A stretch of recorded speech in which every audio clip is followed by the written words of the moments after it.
that way.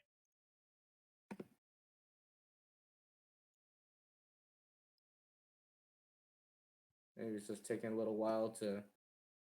All right, how about now?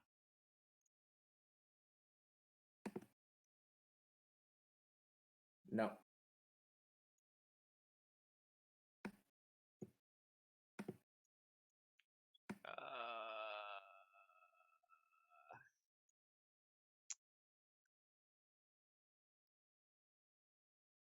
Maybe it's just taking a little while to. All right, how about now? Actually, yes. All right, there we go. We are live. We're live. Hello. Hello. So, welcome to Filthy Casuals, Yes. a A new show we're subsidiary. trying out. This will not be our usual political jargon here at the Academic Ale House. It will be just me and Caesar here Yep. talking pop culture, shows we watched, reviews, stuff like that. Welcome, worse than you.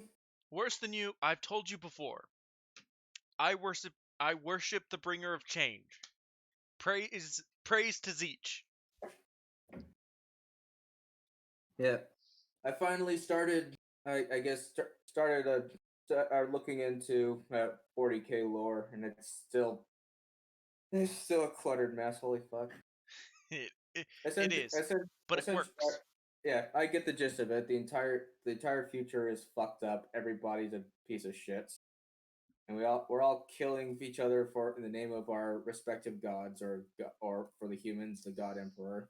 God Emperor Trump. Yeah.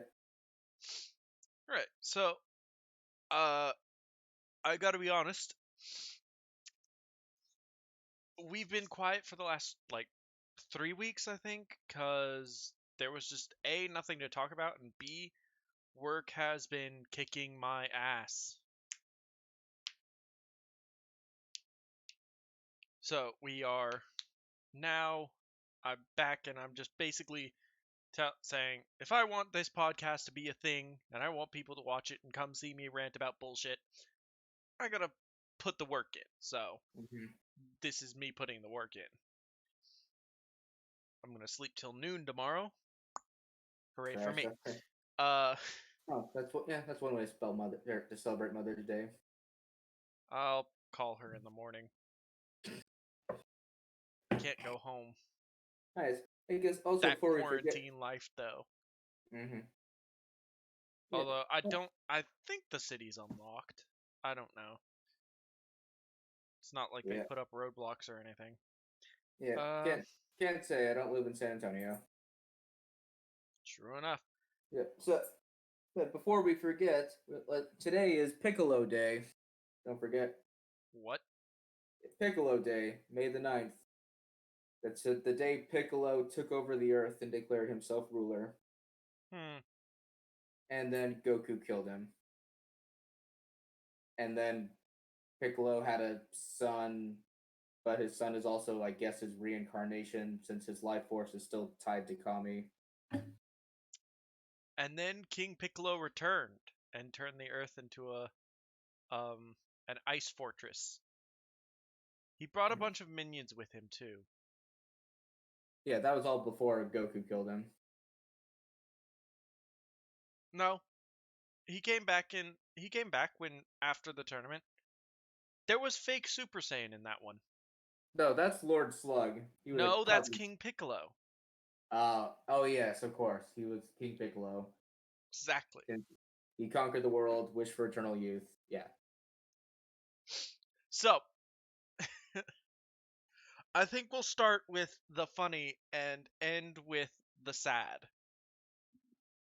All right. Well, your definition of funny and sad might be different from mine. Everything we're covering sounds like a combination of the two.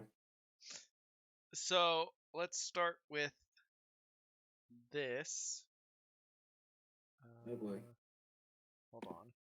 There we go. That's the one I wanted.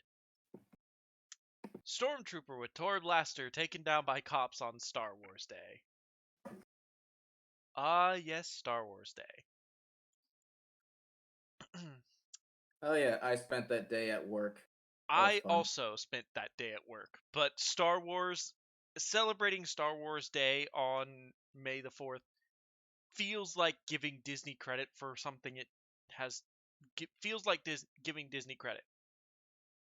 And unless I can take the trilogy of Force Awakens, Last Jedi, and The Rise of Skywalker, take those DVDs, put them on a pyre, and burn them in effigy, uh, that will not be. I will not celebrate Star Wars Day. I mean, I don't really care one way or the other. I mean, all the good movies, the good books, the good games, they all still exist. That's true. Disney may not consider a lot of it canon, but I mean, it's Disney. They're the guys who are fucking up Star Wars. Why should we care what they say? True enough. I mean, I'm enjoying the Thrawn trilogy so far, and I declare that this is the actual continuation of the original trilogy. Alright. Mara Jade is a tsundere. It is hilarious and adorable. So Mara Clayton, Jade, will you have children? Will you learn to be a Jedi? Alright, but not because you told me to. Baka. yes, pretty much. Alright. I don't think the Alberta police got the memo that Monday was Star Wars Day because they took a stormtrooper down to the ground for carrying a toy blaster. A bar in Alberta, Canada was celebrating May the 4th be with you outdoors in their parking lot when the cosplaying got very real for a female employee dressed as a stormtrooper. According to reports via TMZ, highly Ooh. reputable news source, someone in the area assumed that the teenage girl in the stormtrooper suit was carrying a real weapon, called the local law enforcement. The police quickly arrived with their guns aimed directly at the young woman, who immediately followed orders and dropped the toy gun. Poor Des- Canucks probably never saw a real gun before. Despite the person in question obeying orders, they were not able to get down on the ground fast enough for the police, and they began to lose their cool. In the video, which you can see below, the woman is attempting to get on the ground, but law enforcement used extra force, unfortunately not the force we've all come to know and love from the films, to get her all the way down to the ground. The end result was a bloody nose during the ordeal because she claims the officer slammed her face into the pavement. Mm. Well, that definitely doesn't look good for especially for like the people like all those like those anti-police people who like to always post videos of police doing, I guess, shady things. Shall we Or watch? of course,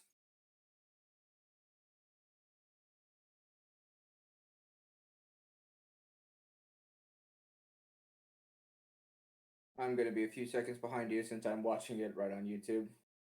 It's alright.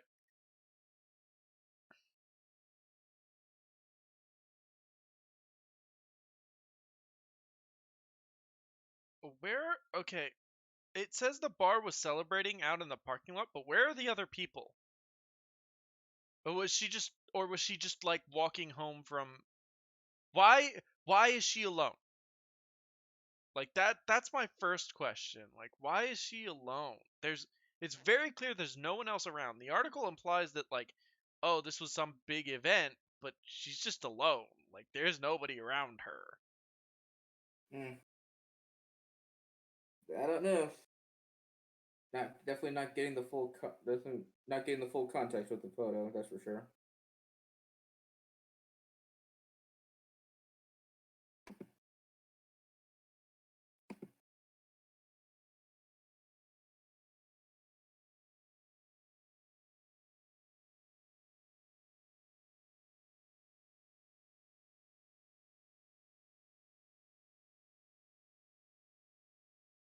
Yeah, so there's this one guy. What? Why? Okay, but why is she over here?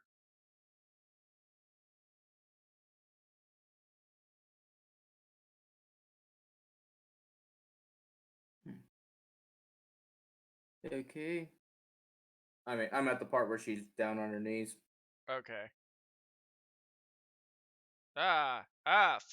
Face away. Okay, I see the fat guy now. I can't hear anything. I assume there's audio somewhere. for this, but I can't hear it. Shit, that's a... and he's holding her. Is that her toy gun that the guy's holding? The police I don't officer? know. I can't tell. Because I don't... That... Holy shit, that's a big-ass rifle he's carrying. That's some kind of standard?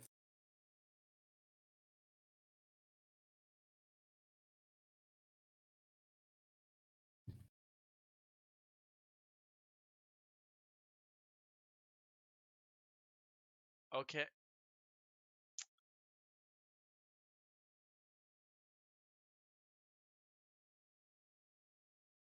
All right. Honestly, I think we've seen enough.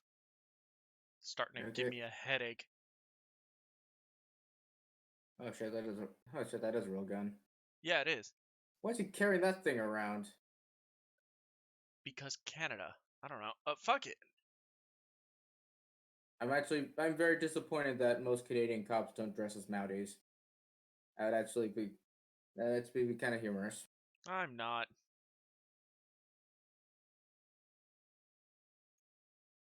Hold on.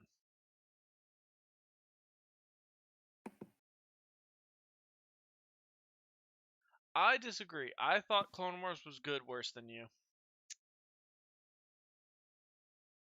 Or which one? The newest one or the Tartakovsky? I don't know. I assume he's referring to the new Clone Wars, which did end recently. Actually, on May the 4th had the finale. Ah. I still need to sit down and watch that show in its entirety.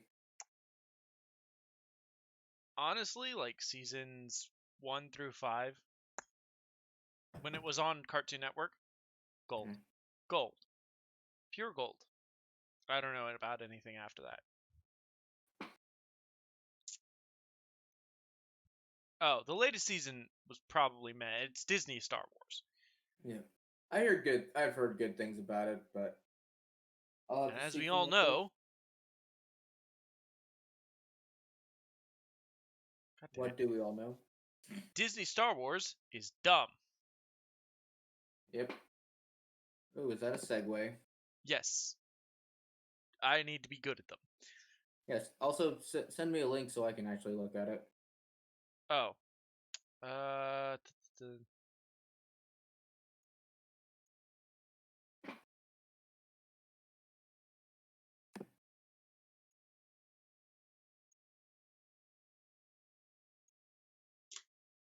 Here. And,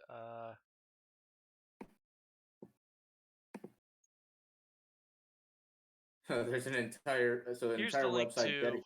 the next article we're going to talk about. All right. Cool. So his entire website dedicated to the hatred of Disney Star Wars, which can't blame them. Okay. All right. Proceed.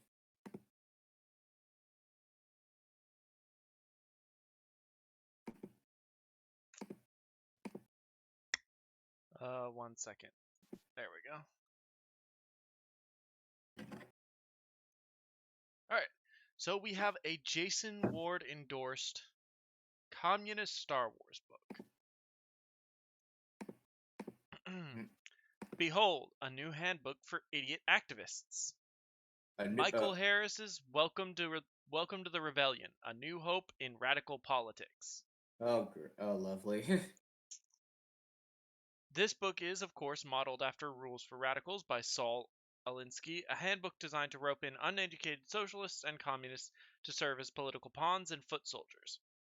Oh, this sounds very sounds a very biased article. I have read some of Rules for Radicals. I haven't finished it, but I have read it. Yeah. I don't think that's true. I think it's more of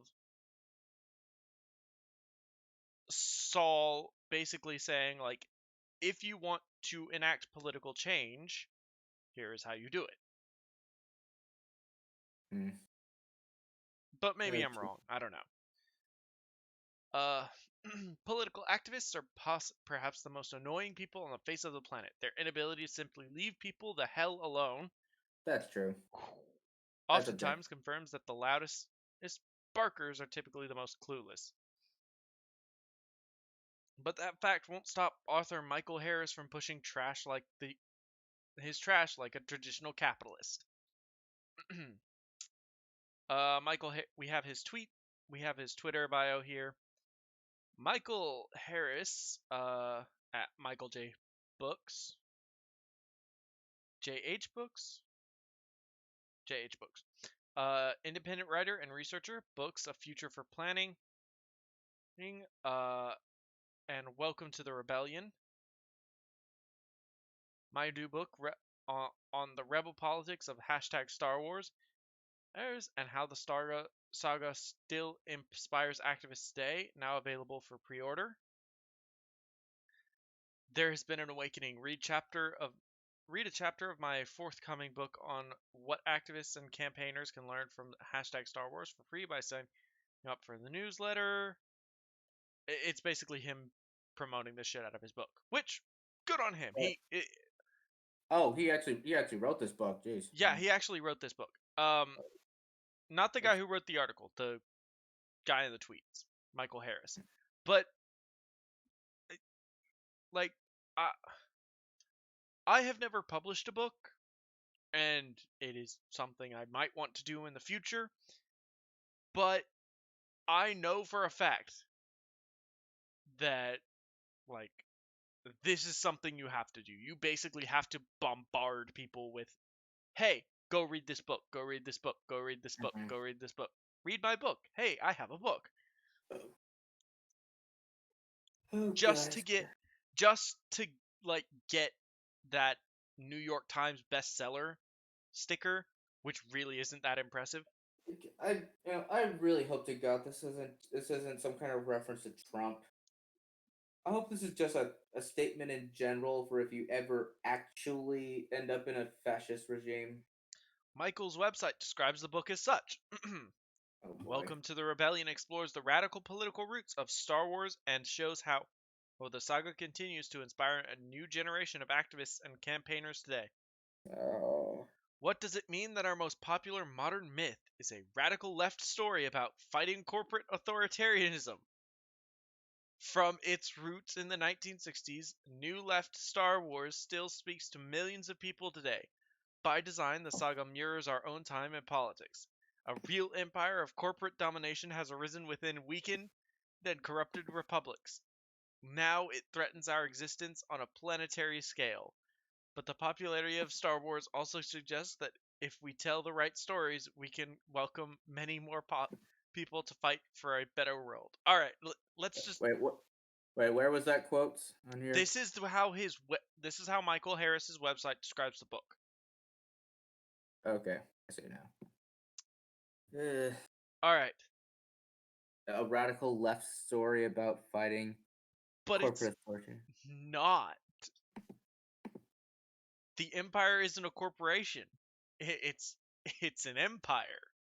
It is a system of governance.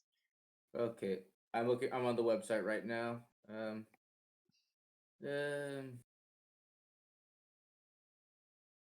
Yep, that shit's real. There's also he has a promo video on a YouTube video. I ain't touching it. Nah. I have a strong morbid curiosity. I'm not gonna watch it. I just want to see the. Oh, okay. He has a. So far, it has. Okay, so it's got 11 views and no likes or dislikes. Ha!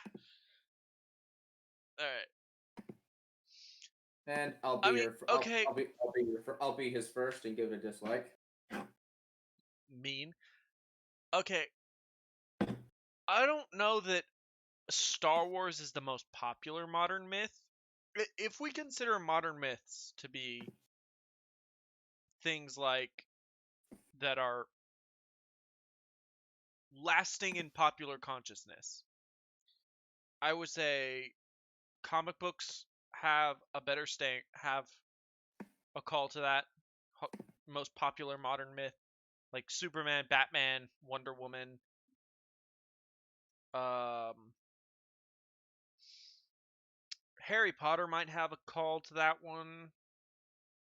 Hell, I'll give Twilight something on that one because for all its flaws, Twilight has lasted in the popular consciousness. Has it though? Mention What? Twilight to someone who was around during the time period, and well they will most likely know what you're talking about. Okay, yeah, If but if it's not. we, if we are just if and I'm saying I'm this is and that's for me the bare minimum of popularity, and I say popularity in air quotes because Twilight is more infamous than popular. But it's not a radical left story about fighting corporate authoritarianism. That's inherently wrong. You're misconstruing. It's a space opera. It is Yeah, the good guys fighting against the bad guys. Put in yeah. greater and they don't fight for radical left-wing views. They don't Well, fight for okay. Well, I guess to this guy, freedom is a radical left thing. Freedom from oppression and tyranny. but even then they're not fighting for any particular ideology. They just believe that democracy is the best form of government, which most radical leftists don't believe. Hmm. Yeah, it's one thing what I've been thinking about lately. I've been thinking about like how to like my reimagining of what the sequel trilogy could have been. Ironically, I was kind of envisioning like the First Order kind of being a parallel to the Soviet Union, Mm, since the Empire from the original trilogy is like Nazi Germany. At least that's the comparison people always say. yeah, The Republic from the prequels has parallels to ancient Rome. So I was thinking that maybe So I was thinking that the First Order, instead of just being evil for evil's sake, or just a copy and paste of the Empire, they would actually have parallels to something that's real. So I was from thinking its like just like so like make so let's make the First Order just like a parallel to the Soviet Union, with Snoke kind of being like Stalin. oh, hello, John Rice.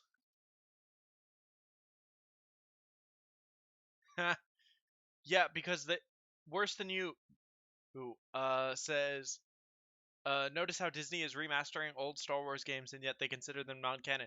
It's because they want to milk Star Wars for all its sweet, sweet monies. Mm-hmm. Yes, John Rice. John Rice. Governments are corporations now. Freedom is right wing now.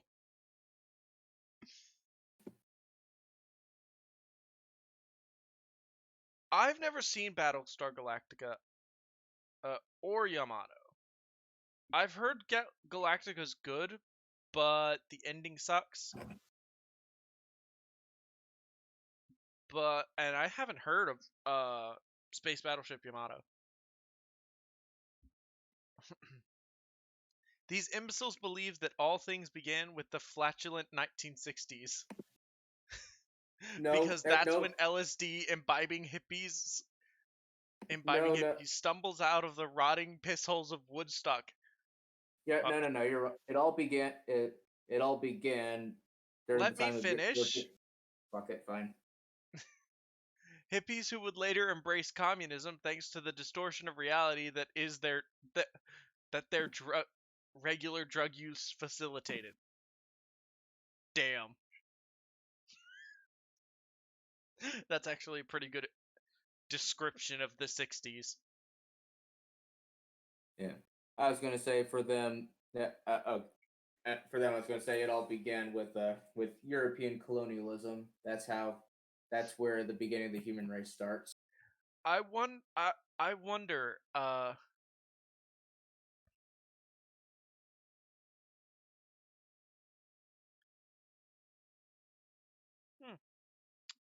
I might have to check it out worse than you.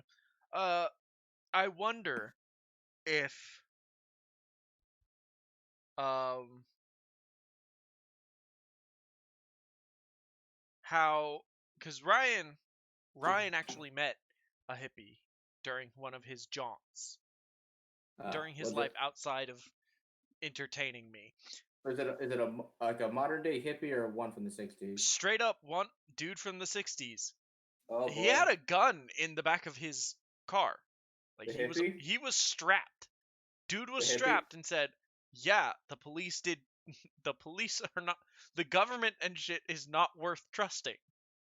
I mean, if you didn't need evidence of it before, you have some now, but you know, we're not talking about politics. But yes, they everything for these idiot everything for the shallow left tends to be the shallow left SJWs tends to stem from the 60s and 70s. It's generally where you can find their the beginnings of their thought, like their thought processes and the core of their ideology.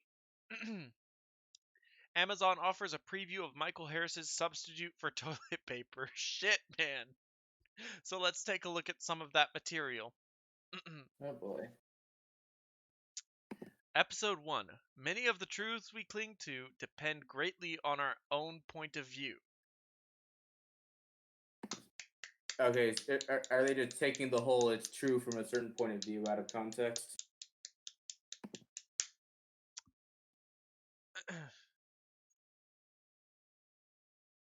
Many of the truths we cling to depend greatly on our own point of view. Wow.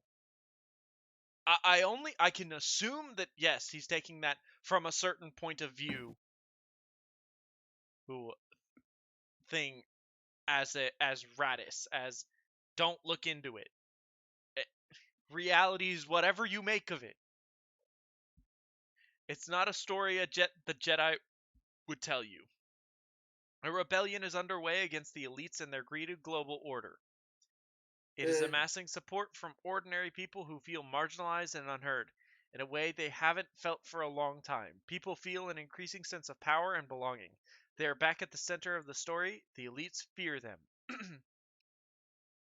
The problem is, of course, that they are part of a regressive revolt, a revolution led by the right, by Donald Trump, Orange Man bad, remember, in the United States, hard Brexiteers in the UK, and the hard right across Europe and autocrats across the world. oh boy. It's always Europe.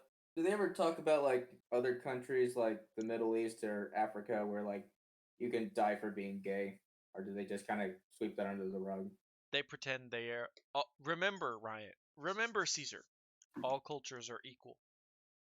Okay, All cultures are equal and share the same intrinsic values. including those cannibals in Papua New Guinea. Yes, exactly. All Uh, cultures are equal and should so, be valued equally. oh God. Can you imagine that? Like Justin Trudeau, like he went to go visit. If he would go visit like those tribes in the cannibal tribes in Papua New Guinea, and they offered him like they made him eat like the remains of a dead person. Dude, it, I would become correct worse than you. All cultures are equal. They are valued equally. It is the white heteropatriarchy that makes them look bad. It is lies and slander spread by right wing propagandists. They don't actually do those things. If I would become a political advisor to Justin Trudeau, tell him to go to fuck, where was it? I think it was Morocco. Shave his shave his head bald as a sign of respect, and just see what happens. What would happen? I don't know about Morocco. Depending on where he went in Morocco, death. He'd be killed because they believe in Morocco. I think it's Morocco. I might be wrong. Um, that the bald head of a white man has like magical properties. Really? Straight up, no lie. Well, that is. Well, that sounds like a side effect from colonial times. They Yeah, exactly. worship the ground that white guys stand on. or is that some kind of like superstitious thing? It, Like some kind, it's the lightning strike. yeah, People, because go on. people are being conned. The programs and policies being driven through by the right will benefit only the already rich and powerful. Nonetheless, the story people have been told of their subjugation and defeat and their revolt and rise to victory speaks to them. Our economic system increasingly says to the people, you are nobody. These stories tell people that they matter. But how is it that such a story, which should naturally be owned by the left, has been seized by the right, and what do we need to do to reclaim the rebellion story? Wait, I need to reread that.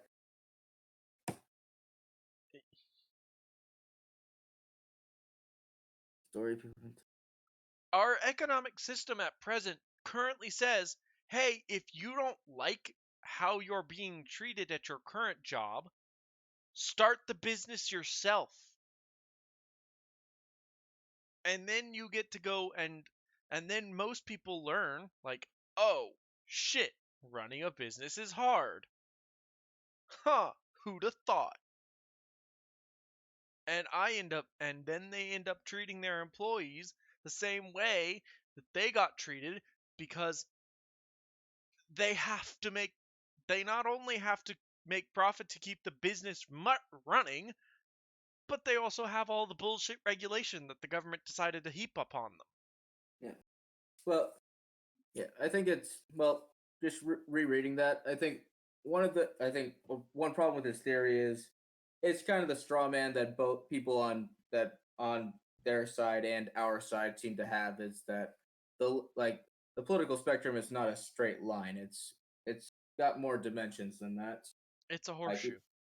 At the end of the day, uh, I like horseshoe theory I because at lean the end more. of the day, if you look at the far right and what they believe and what they preach and where their arguments come from, and you look at the far left and see where their arguments come from, they're fundamentally the same argument, Mhm.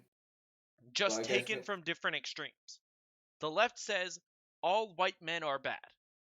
The right says all white men are superior. Fundamentally, both are saying all white men are X. Like, they have put the white male at the center of power of their argument. It's a matter of, at the end of the day, we both of us have to get what we want. So if we say have blacks, if the far left gets what they want and whites are no longer allowed to go into black spaces and whatever else, the far right gets what they want because they don't like white people associating with blacks. So at the end of the day, if you look at both sides, it's if you look at the arguments presented by both sides for segregation or against cultural appropriation or against colonialism or whatever, or the patriarchy, both extremes are getting what they want. They just don't they just don't know it, really. Yeah. So where would you fit like crooked businessmen in that argument? Crooked business There's no such thing as a crooked businessman, only a businessman who's smart enough to get around loopholes. So just just business moguls, like the kind of people that leftists seem to think that all, I guess, I guess the kind of the straw man of the, fuck, I don't know where I was going with this. Never mind. Corporate greed. Yes, that. Look, at the end of the day, what most leftists don't understand is that for every 5 CEOs, there's 10,000 daily. There are 10,000 jobs. For every one CEO, there is about 10,000 people underneath them, possibly more, depending on the size of the corporation. Think of it this way: you have a board of directors. How many people are on a board? I think I looked it up. Like 7 to 12 is the general board of directors for small to large for a decent sized business. When you start thinking about it, each of those board members will most likely have a department they're running. One of them will be in charge of accounting. One of them will be in charge of marketing. One of them will be in charge of X, Y, and Z. They all have people underneath them. And it steadily goes down until you reach the very, very bottom, which is the retail worker who sits and reads fucking bell hooks or sees a bread tuber on YouTube and says, "Oh, the rich are evil. The rich are evil. They're profiting off your labor." Meanwhile, if they actually get their way, thousands of people lose their jobs. They fundamentally don't understand how capitalism works, which personally I blame the education system on, but my issues with the education system is are deep and varied. Hidden for another show. I like how we said this show wasn't going to be about politics, and yet we've made it about politics.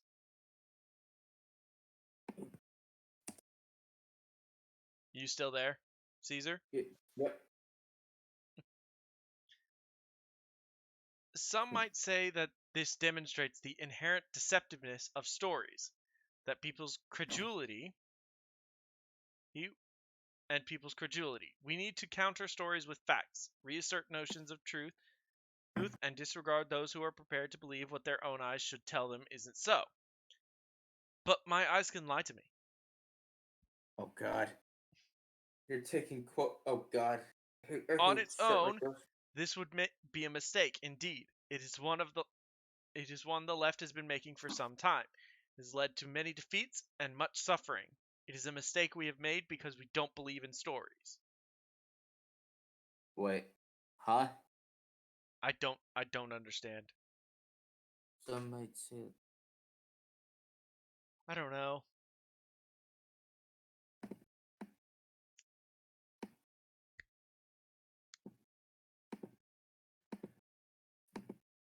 The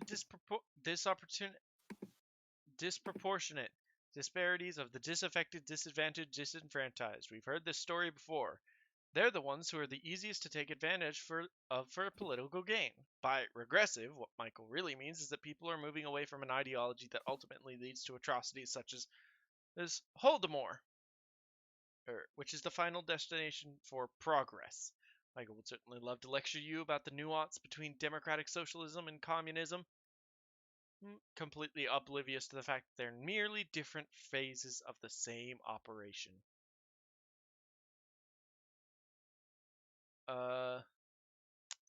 The left naturally seeks to control the lives of others.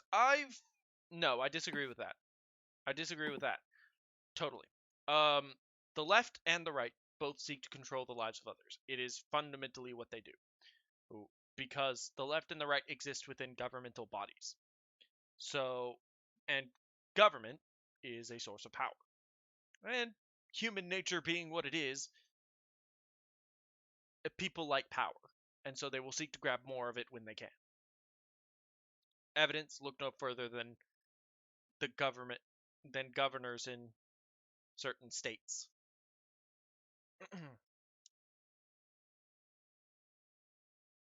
Hello? Caesar, are you still there? Okay. Yeah, I'm actually trying to send this stuff to Smud Boy, see if he wants to look at it in one of his videos. It's who they are, idiot control freaks. That's why such stories are owned by the right. I disagree again. They're not owned. These stories aren't owned by one political side or not. I think that's a fundamental flaw in any sort of argumentation involving this book. To act as if a story, whether written by Mao Zedong or who's a right-wing dictator? Hitler. Hitler wasn't right-wing. Are you sure about that? Very sure. Hmm. I can go pull Ryan in and ask him to explain why Hitler wasn't right wing, but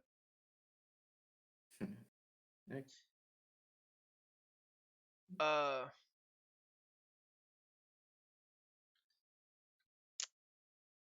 fuck it. Margaret Thatcher.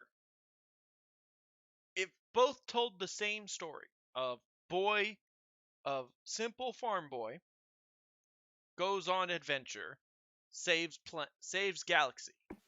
That's it. That is the story of Star Wars in one sentence. Farm boy meets friend. Farm boy. He goes on adventure, saves galaxy. That's it. That's it. That's all Star Wars is. They it would both be equally the assuming the writing and everything stayed the same. It wouldn't matter who wrote it. It would still remain popular because it would still remain popular because fundamentally the story is of good defeating evil. That's it. So do you think the book will probably talk about what's his name, Saw Gerrera? Who's that?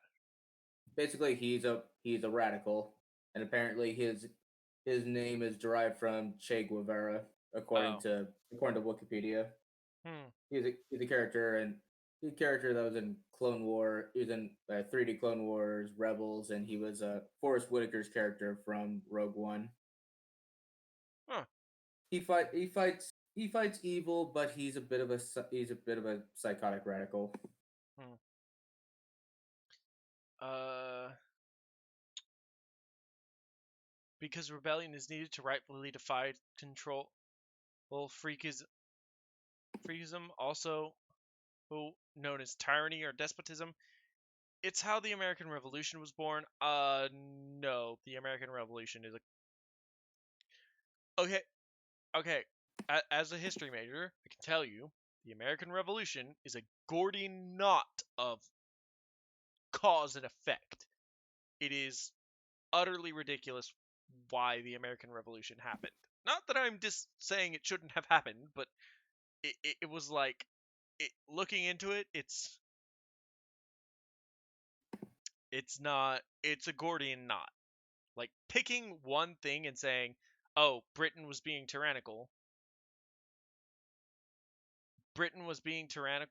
therefore American Revolution" is incorrect. What Michael Wood erroneously referred to as progressive is the quest to return to humanity to a pre-age of enlightenment scenario where the individual lives and works solely in service to the state. Michael is motivated to do this because he stupidly thinks that when his deeply smelly communist revolution succeeds, that he'll be one of the ones in charge. Yeah, it does kind of make me wonder, like Yeah, especially that's always when the it comes to assumption they have. I always kind of like that when it comes to like especially like wealthy people. Like that time, like Mark Ruffalo went on Twitter and just bitch about capitalism. It just kind of makes me wonder, like, Yeah. let's just say for the sake of argument that he is a socialist or a communist or some kind of Marxist. Like, would he really want America to embrace Marxism even if it's at his expense? No, If the the answer is no. expense, because I always love how rich people bitch about capitalism. It's like, yeah, you are aware that any anti-capitalism ideology is also anti-rich. I disagree with the pre-Age of Enlightenment scenario. Oh, where the individual lives and works solely for the state. That's not true. Pre-Age of Enlightenment would be like Dark Ages, where everybody basically worked in service to a noble class or to the nobility or a king, not necessarily the state. The concept of service to a state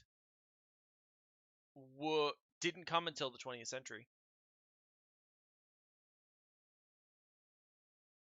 But I'm sure there's people that would disagree with me on that. uh, Yuri Bezimov said otherwise. Stories don't have to be manipulations, however, even when they are selective, which stories necessarily are. Wait, what? I think this is I think this is Michael again. Yeah, this is Michael again. Stories don't have to be manipulations. That's true. However, even when they are selective. How, however, when they are selective, which stories necessarily are, they can express deeper truths and help us face them. What do you mean by selective?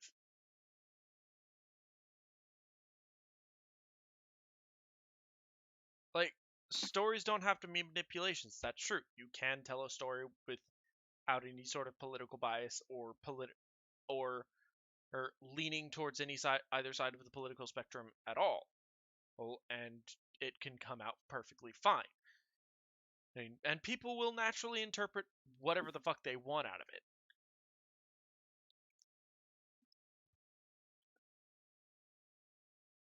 But what does he mean by even when they're selective? Alright, whatever, that's weird. The world is complicated. Yes. We create and consume stories to make sense of it. Yes. And ourselves. Yes. Ideologies are stories too.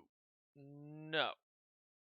Ideologies are not stories. Ideologies are systems of belief.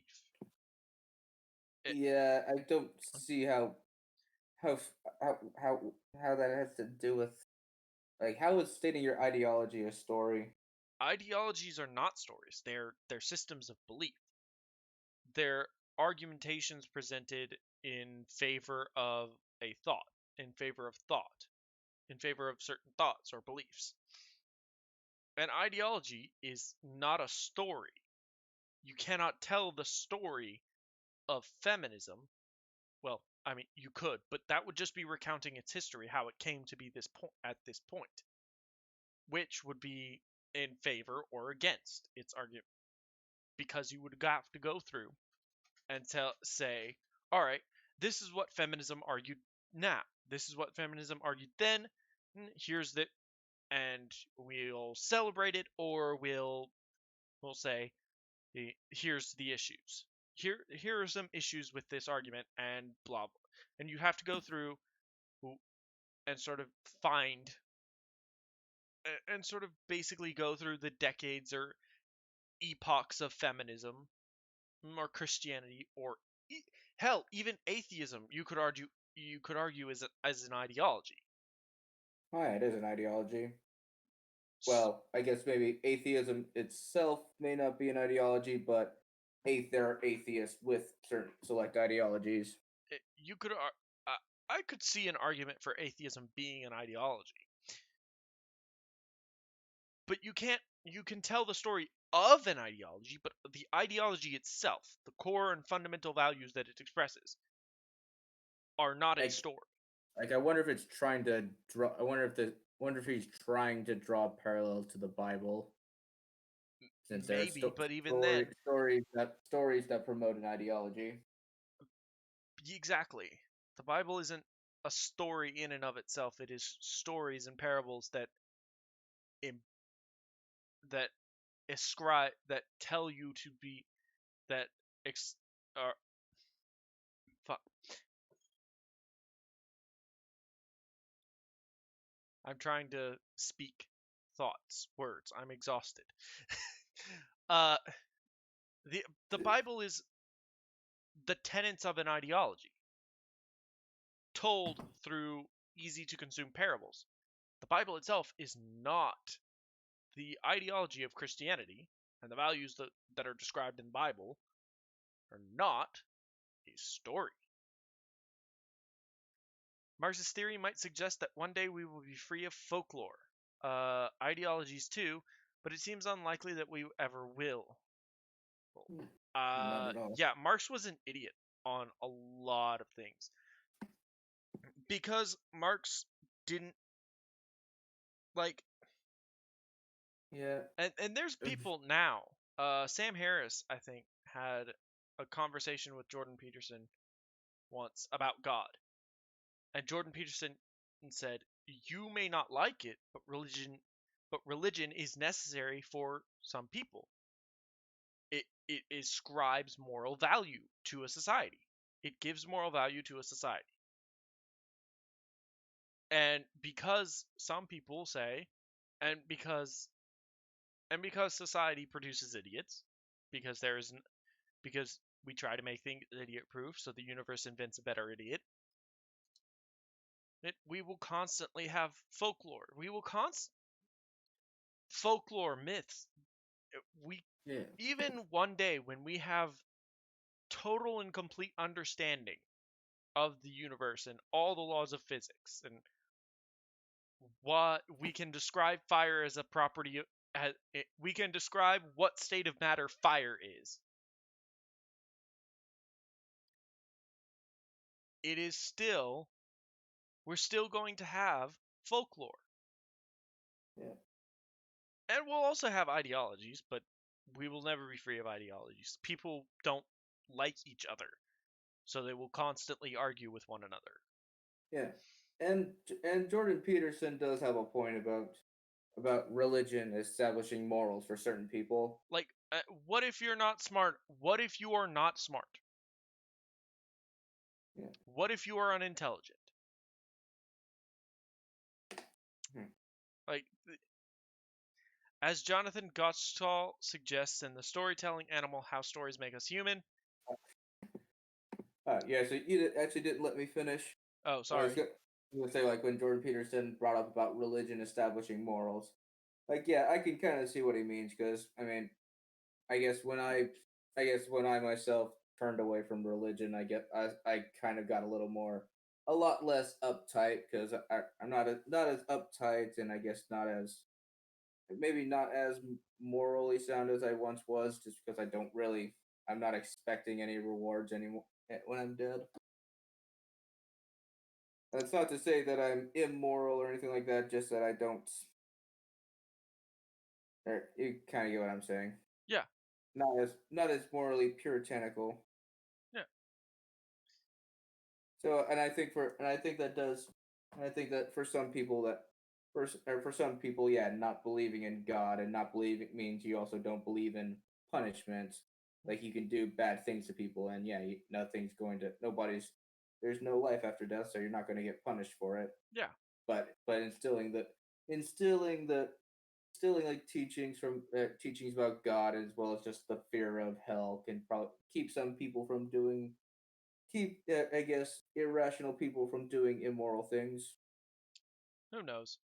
But it can also, and of course, like ISIS shows, it can also make irrational people do horrible things, believing that they're doing something righteous. Hmm. It's not as black and white as anti-theists make it out to be. That's the point I'm trying to make. As Jonathan Gottschall suggests in The Storytelling Animal, How Stories Make Us Human, the storytelling mind is a crucial evolutionary adaptation which allows us to experience our lives as coherent, orderly, and meaningful. That's absolutely true. Further, in his book *Sapiens: A Brief History of Humankind*, Yuval Noah Harari proposes that he came to dominate life on Earth because we learned to cooperate flexibly in large numbers, a capacity which stems from our unique ability to create intersubjective realities. Money is one of these. No. No, that's not correct. An intersubjective reality. Fuck that. Noah is right in that we've basically learned to cooperate in large numbers, but that wasn't how it worked, really. It was more of one tribe learned to make food, and people came and said, "Hey, can we have food?" Like, basically, the dawning of agriculture said, "All right, you've been tribalistic now. Now you have to come home. Now we have a sedentary way of doing things." And so basically we created where there was once tribal hierarchy, which was flexible and malleable in some way, became more rigid because suddenly you have resources that are finite. You have finite amount of food you can grow during the growing season, and a finite you can store. Finite amount of space you can store it, and a finite amount of time that stored food will last. Which means that the people who control how the food is distributed and how the food is grown and what food is grown become extremely powerful. It's not that we learn to cooperate flexibly in large numbers because we told stories between one another or anything like that. We simply changed our original hierarchy to we simply expanded our original hierarchical nature.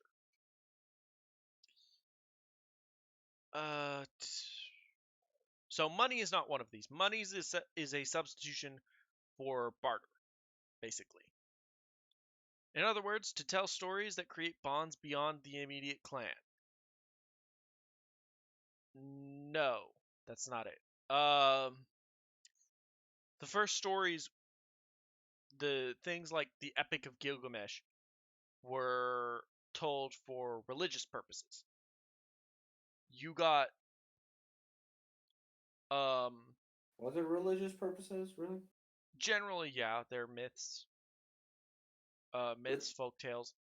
Yeah, but is it actually meant to promote religion, though? Yeah. Yes. Ancient Greek. The Epic of Gilgamesh might not be one. I'm not sure. I haven't read it, but I definitely know. But most of the Greek myths, or at least as we know them, were meant to explain something or celebrate a certain god. Yeah. So what god does the story of the Minotaur celebrate? Nobody. It's just like It's just a story. it teaches the value of being intelligent. Yeah. Also, Gilgamesh isn't Greek; it's Sumerian. Yeah, I know. I was drawing two different things.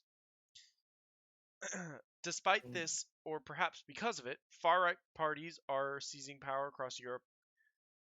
In Austria, Italy, Poland, Germany, Slovenia, and the Netherlands and France, and are not just aiming at older voters, but preying on the young. For example, the racist identitarian movement will return to the lure of the authoritarian right in a later episode.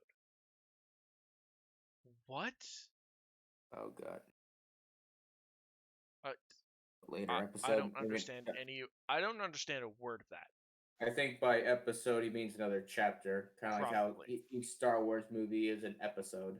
Probably just gonna fill this thing up with Star Wars puns, because try to forcefully merge Star Wars with far leftist radical ideology, and by just just fill it up with little puns. Instead of saying chapter, we'll call it episode, something like that. The sirens in the Iliad were actually just seal whistling, which makes that Who arc funny as hell.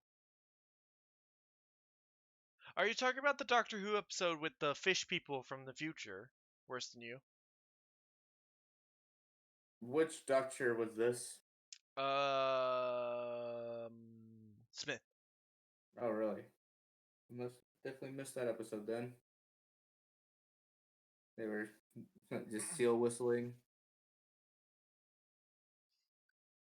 Bold and brave words from a hypocrite who markets his book as lessons for today's young rebels. But the most amusing aspect of all of this, he has been. Oh, okay. I figured it was either a mistype or you were talking about Doctor Who Worse Than You. But the most amusing aspect of all this is the fact that the book has been endorsed by the guy who likes to DM 15-year-old girls, Jason Ward. Well, wait, I thought Jason. Wait, it says Jason Ward endorsed it, but he wrote it.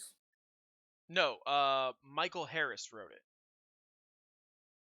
Oh fuck, man! I'm getting all the names mixed. I'm getting my names mixed up. Shit, I'm sorry.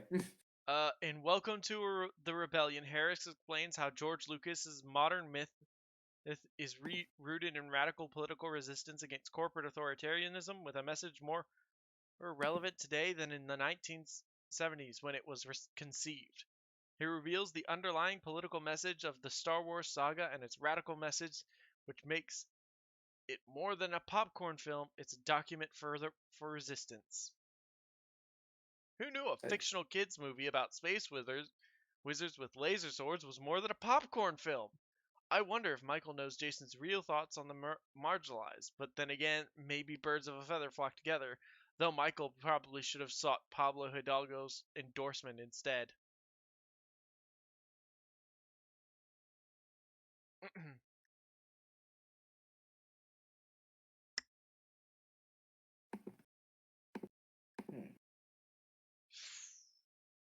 This was from just the excerpts of the book, I can already tell. I will not be picking it up.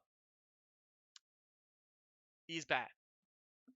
Yeah, It's word salad. It's A, word salad most of the time, probably, but B, it doesn't actually have anything to do with Star Wars. It is ascribing meaning to nothing. Yeah, I mean, Like, yeah, just I guess he sees that Star Wars involves rebels fighting fighting an imperial regime that's inarguably a fascist imperial regime. They're just like, fuck, that's what this is all about. You know, they'll kind of they'll just ignore the rest of Star Wars, ignore the prequels, ignore the EU. yeah. That makes Star Wars more than just that. So let's talk about what another thing that was in the title. The Last of Us leaks. Yay. So, I haven't played The Last of Us. Have you? Neither have I. That is why Oh, we are called. good. That's why we're called the Filthy Casuals. All right, but I can comment on whatever I feel is worthy of it, because you know what? It's a free country and I can do that. I'm gonna chat over so I can read. Yeah, but I get So the. this is from Inverse, and if you haven't been paying attention, about I think on Monday or last week sometime, uh, the last like half of the game of The Last of Us was uh Just leaked. released onto the internet. And you can still find them. A few of the things if you Google Last of Us Part 2 spoilers. Yeah, I guess to just in advance, though we haven't played the game, we both get the gist of what the first game was about. Yeah. Zombie apocalypse caused by a bunch of like caused by Mushrooms. fungus. Got a bunch of fungus zombies. And then the protagonist Joel apparently lost his family during the apocalypse and grows attached to a girl named Ellie who has her DNA contains the cure to the whole spore infestation thing. And he kills the doctors that are going to save humanity.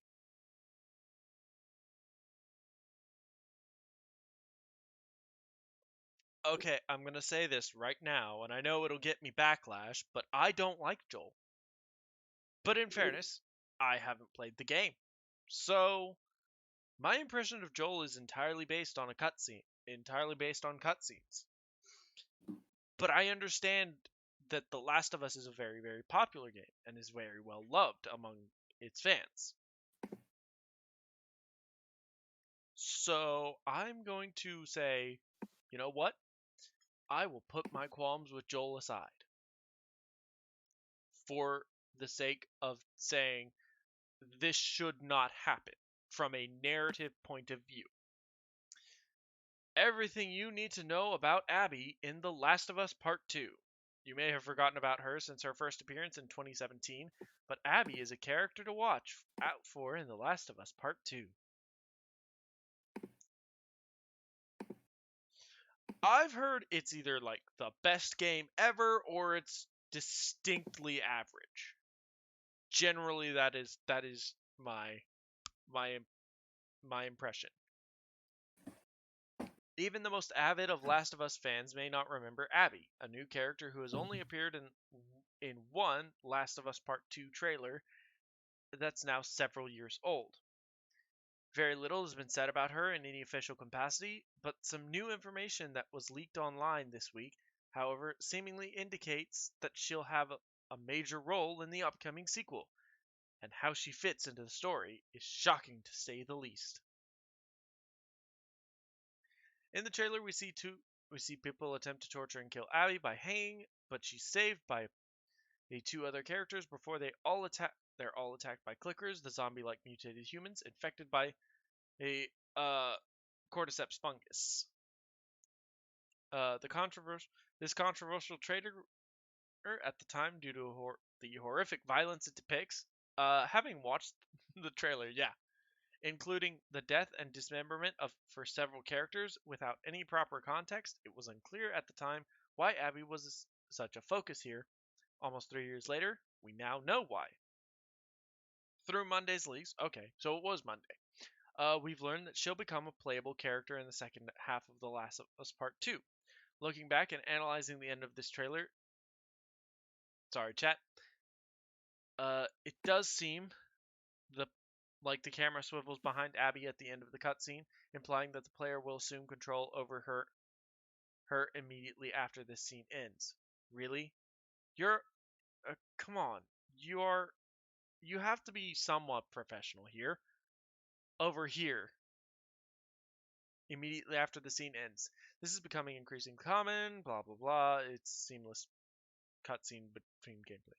Why does Abby come into her conflict with Joel and Ellie? The controversial leaks also reveal that Abby's father was one of the surgeons killed by Joel towards the very end of The Last of Us.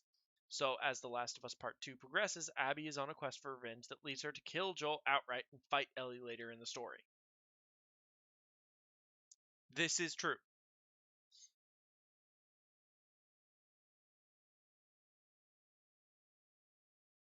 Alright, worse than used typed out a novel. Oh boy. Alright. Oh The yeah, guy who well, worked on this game pushed out the best writer in the industry and forced Hollywood in. oh Because yeah, normal animators just wouldn't work with them. oh yeah. You To mean like watch the live leak videos. Yeah. yeah? You mean the lady that behind Uncharted? To get the death is feeling just right for whatever reason, I personally think The Last of Us 2 should be rated AO just on that. Yeah, but if it's rated AO, nobody will buy it. So it's rated M. Yeah, I think either around the time the leaks came out or before it, like Troy Baker, the voice of Joel, actually went on Twitter and said that we need to play the game with an open mind. No, I refuse. I refuse from a narrative perspective. This is so bad. Yeah, you have to be open. What, you don't like seeing the protagonist of the previous game just get brutally murdered? Alright. You don't want to see a literal character assassination? Abby is on a quest for revenge.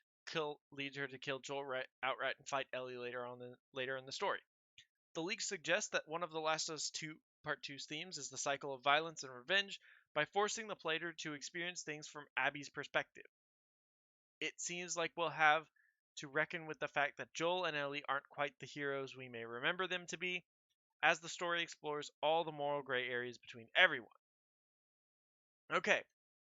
No. I am very aware of Joel's actions at the end of the game. They would be morally reprehensible in any perspective. He justifies them to himself because he views Ellie as his daughter, which is its own bag of worms. Joel's character is interesting because he has lost his daughter and adopted this little girl as his new daughter, basically. That parental bond has shifted. So Joel is an interesting character, and from what I barely know of the game, he makes very, very, very, very questionable moral choices throughout the entire game because he's being forced to, because the situation demanded he do it. The situation, or or there wasn't a better option. Things like that. The, Yeah. So Joel what and did Ellie aren't heroes; they are survivors. We are yeah. So what did Joel do at the end of the game that was bad? so um Ellie has the cure in her blood, right? Ellie has the cure. She's cured. A bunch of servants basically tell Joel, like, take her from Joel, so they can synthesize a cure, and Joel slaughters them, all of them, like brutally. Like he breaks into the operating room, and you, as the player, shoot every doctor in there. Yeah. So I've heard someone say, another YouTuber say that apparently the doctors were gonna dissect her or something like that. Probably. Like And the one of the reasons I think he does it is because like she will not survive the process. okay. So So there is a reason he does it. okay. But So you hate that Joel still does that? That he should have just let her die? I think he should have accepted the loss of this one child to save humanity as a whole. Because at the end of the day, it's the needs of the many outweighing the needs of the few in this scenario.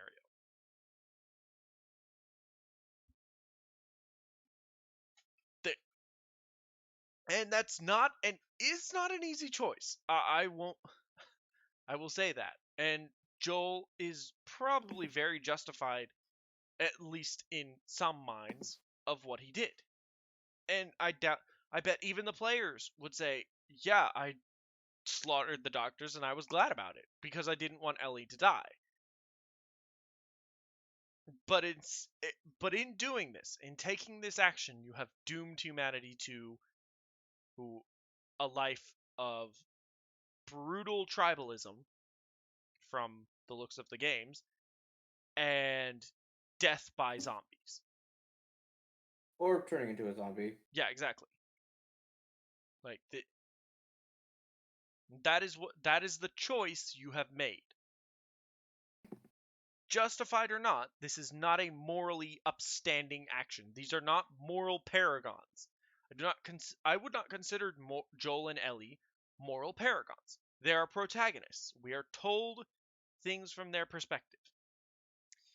The problem is saying having that and then forcing the player.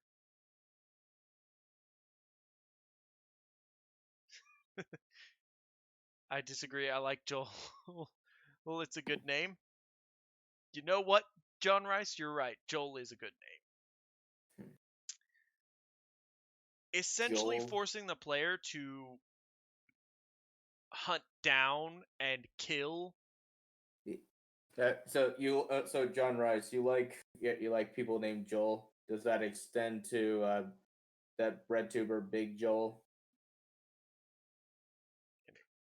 Anyway, so forcing the player who has inevitably probably come to realize over the years that what Joel does is not very morally righteous. The same is probably true of Ellie too.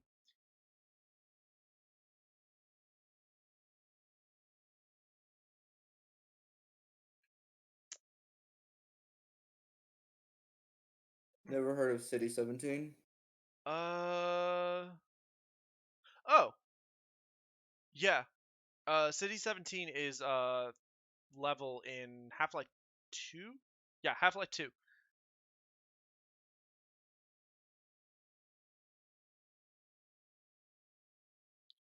Oh, and it's like You're not missing much, John Rice. City 17. It's been hella long since I played Half-Life 2. I loved Half-Life 2. Shit. Um,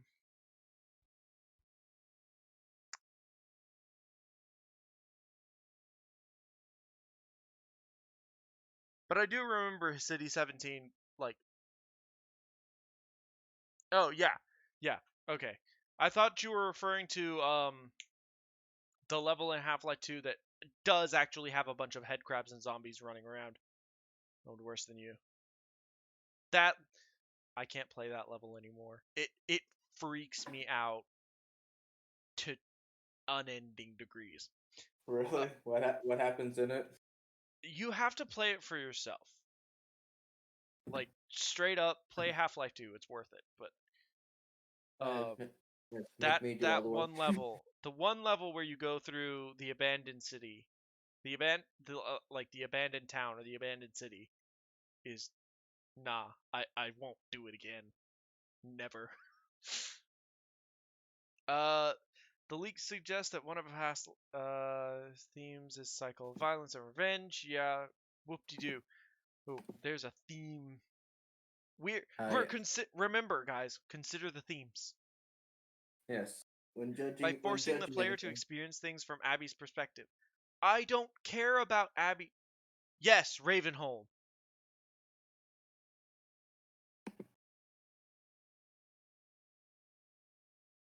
So would most parents. John Rice. That doesn't necessarily make you morally righteous.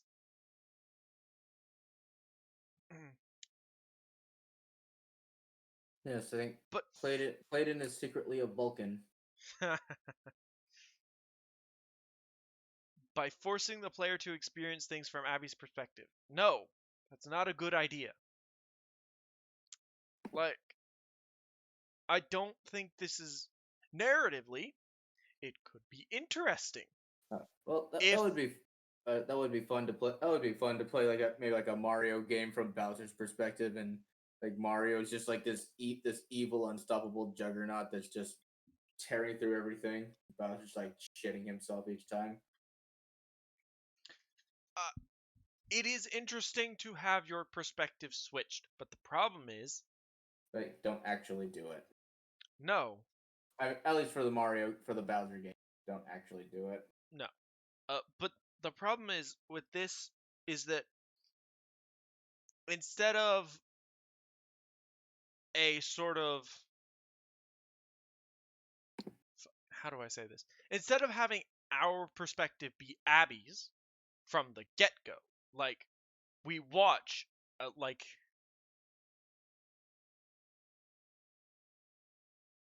that's true. But I haven't played the game, John Rice. I don't know all the context. I assume that most of the situations that Joel and Ellie end up in that end up morally questionable that would be morally questionable are justifiable in some way. Absolutely. Uh but thing is, if we're halfway through the game and we've come back and we've settled in with these characters whom we, the audience, have grown to love and whose moral choices we have either come to accept or come to agree with. And then having that turned around on us and saying, now you're playing the other guy. Now you're playing Abby, who hates your characters, and you're going to watch her bludgeon your precious Joel to death, And then you are going to hunt down the little girl you spent all of the last game protecting and beat her to hell. Because what a twist. Because Yeah. subverting expectations, I don't know. Look, this could be interesting. I'm not saying that it's not. Having the heroes of the last game sort of be the antagonist in the new game would be an interesting shift, but you would have to frame it such. You would have to you would have to take Joel and Ellie out of the equation at all. They cannot be front and center. Ellie has to be gone. Ellie and Joel have to be gone. They have to be removed from the game. You see them maybe once or twice. Abby is our character. It is a study in her. We are studying Abby. How has she come to these conclusions? How has she made this? How has she decided this path? If we start with Abby at the place with where she watches her Joel slaughter her father and all his colleagues, people she probably considered family.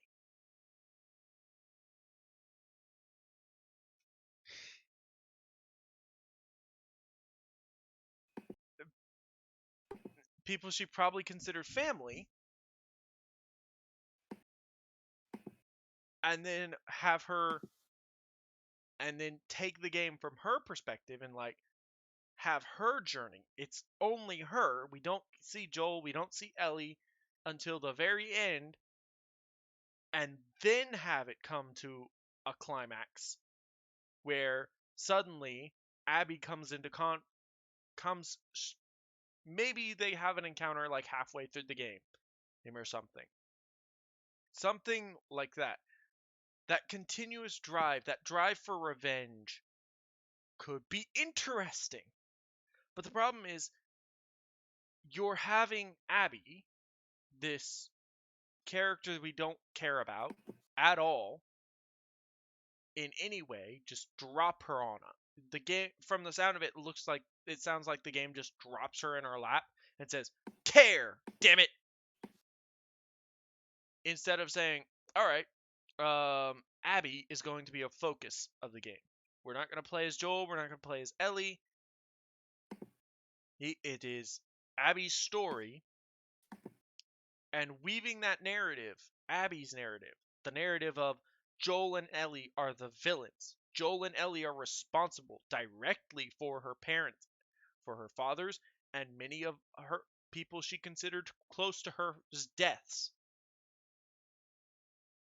For what she understands to be no reason, really, at that point. Joel and Ellie would be the villains. It casts Joel's and Ellie's actions in a different light. We grow to care for Abby because we play as her. And finally, when it all comes to a head,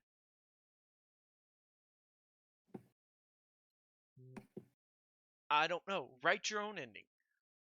Maybe have the player able to make a choice. Do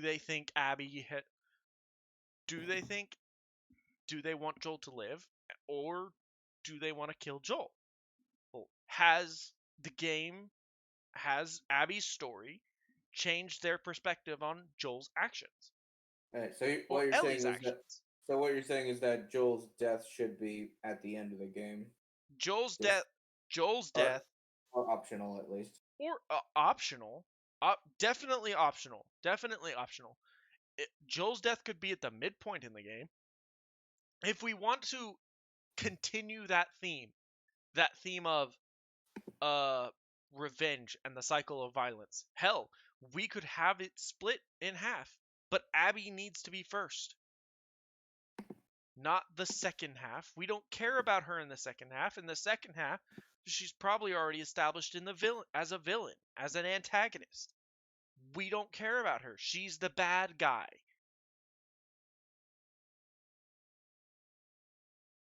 The response from has been mostly negative, not shocking. A simple search on Twitter yields mixed results, but with people criticizing the gruesome twists and character deaths that Abby's involved in. But even on the storytelling level, fans are resistant to how the focus on Abby pulls attention away from Joel and Ellie. Quite simply, fans don't like this bold new direction, and they don't seem to like Abby either. Yeah, she kills Joel. That is our first impression of her. Also her physical appearance. Yeah, true. She's kind of not pretty. She's ugly. Yeah, like Supposedly she's transgender, but I have no. I've only heard it in one YouTube video, and I have no source to confirm it. Yeah, I think. Yeah, I don't know. Maybe she. Yeah, for all we know, she could just be started as a normal girl, but probably got steroids for her revenge quest. I don't know. Anyone in the analysis. Anyone engaging with these spoilers seems a bit shell-shocked that Abby plays such a major role in The Last of Us Part 2, despite the fact that she hasn't been seen since the Paris Games Week trailer over 2.5 years ago. She comes into direct conflict with Joel and Ellie, the two beloved characters, that and makes you question their motivations and actions. These leaks make it seem like the game will force players to assume the role of the villain after she's killed the previous game's protagonist, which is a tough pill to swallow. Yeah, these leaks make her seem antagonistic to say the least, so the idea of fighting against Joel and Ellie seems off-putting. Correct.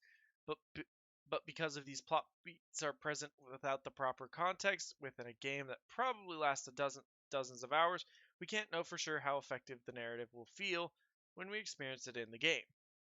The best thing any of us can do is not jump to conclusions or judgments until we experience the story proper. No. I can already tell you this is poor writing at its finest. Think of it this way. Harry Potter, you read the first book of Harry Potter. The first book of Harry Potter, you come to love Harry, his friends, Ron and Hermione. And the next book is told from the part of Voldemort. And about halfway through is told again from the perspective of Harry, but about halfway through, Harry walks in and sees Voldemort or Death Eater killing Ron. Straight up, Ron's dead. Second book. And the rest of the book. And all the Harry Hermione shippers rejoiced. And the rest of the book is told from that Death Eater's or Voldemort's perspective. Utterly ridiculous. You can't do it that way. You have to start from Abby's perspective. You would have to start from Abby's perspective. Sure, kill Joel halfway through. I'm not necessarily advocating that as a common writing tactic, but it is an interesting one. At the very least, it is interesting. It subverts expectations in the proper way. But the problem is, without proper setup to subverting those expectations, as in, oh, this is Abby, this is our new character, where's Joel and Ellie? Well, where's Joel and Ellie? Oh shit, that's Joel and Ellie. Oh shit, this is not fun to watch from the outside. And then suddenly seeing Joel and Ellie doing things that would be, from their perspective, perfectly justified, from Abby's perspective, horrifying, and you start to click and view things differently. You view these characters differently. But again, the option of killing Joel or Ellie, should be optional. Or hell, have Abby kill Joel. Have Abby kill Joel halfway through the game.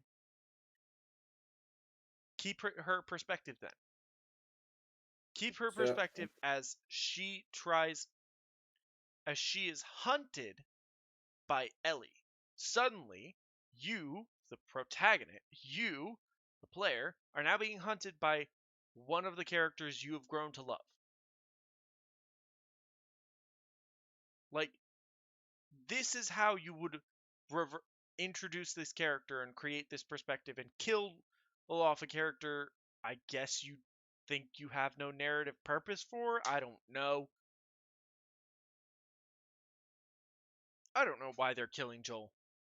It's probably for the sweet, sweet Rian Johnson memes. Yeah, I don't know either. I kind of, I mean, I remember. I think I think I have actually seen the original Last of Us 2 trailer, the one that revealed Ellie was a lesbian. Yeah, And that one. yeah, and I remember. I think I remember like that there was a bit of an absence of Joel. So I was kind of thinking that maybe Joel is dead. Joel is dead just to push for Ellie more as the Yeah, protagonist. but and in the leaks, the leaks imply that Abby kills Ellie at the end of the game. So Oh God, if they do that, then well, The Last of Us is well, that will be the last of The Last of Us. true enough. Yeah, if you okay, killing off one protagonist is one thing, but when you kill both of them, both protagonists off, You kill both protagonists and you're forced to do it as well. Like, um, Dragon Age Inquisition did this. Dragon Age Inquisition did this, but they didn't. They did it right. hold on a sec, I'll be right back. Okay. I'll continue on with what I was saying. Dragon Age Inquisition did this with Hawk. Hawk appears, I think, like halfway through the narrative of the game. Tells him it basically you end up in a scenario where you can't sit. You have to leave someone behind, and you can either choose one of the Grey Wardens or Hawk. If you choose Hawk, he goes out like a hero. Don't, well, you didn't choose that. But it's an optional choice. It's A, an optional choice. B, it respects the fucking character. And C, it raises the stakes. It pushes the stakes. So, I guess what you could say is that uh, these leaks do not bode well for a narrative that is coherent or very well thought through.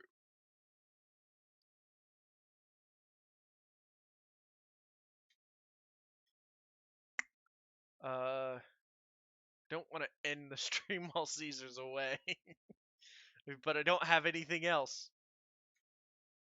Uh, that being said, I guess YouTube has now officially begun suppressing people that basically talk about subjects that aren't mainstream. So I'm sure you will never see this on a trending page.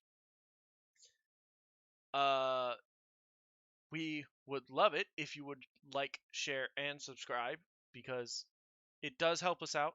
Oh, and I do eventually want to do this as my job. It would be nice. We do have a Discord. It's linked in the description along with our Facebook and Twitter. Uh, Other than that, normal academic alehouse will be back. I don't know when. Probably when something interesting happens. Which, given the state of the coronavirus right now, will be a while. But All right, back. oh, well, I was just doing a sign off. Sign off. Oh, you finished reading? Yeah. Oh. Oh, this is awkward. Yeah. So that's it. Yep. Make sure you're bell scribed. I like that. I like bell scribed. Yeah. Yes, because despite having about 81 subscribers, it's always like two guys that show up. Yeah, and we do enjoy your company, John Rice and Worse Than You. Yeah, we should probably have you both on sometime. Yeah, We're considering a D&D stream. we are. I would enjoy a D&D stream, honestly. Hmm. But yeah, John Rice, we do have a Discord now. It is linked in the description, and you can follow us over there. We'll be posting. I'll probably, Start doing stuff with it. yeah, I'll probably start posting when we'll be live. With certain updates or depending on what we're doing, the D&D streams or the Academic Ale House normal content, whatever.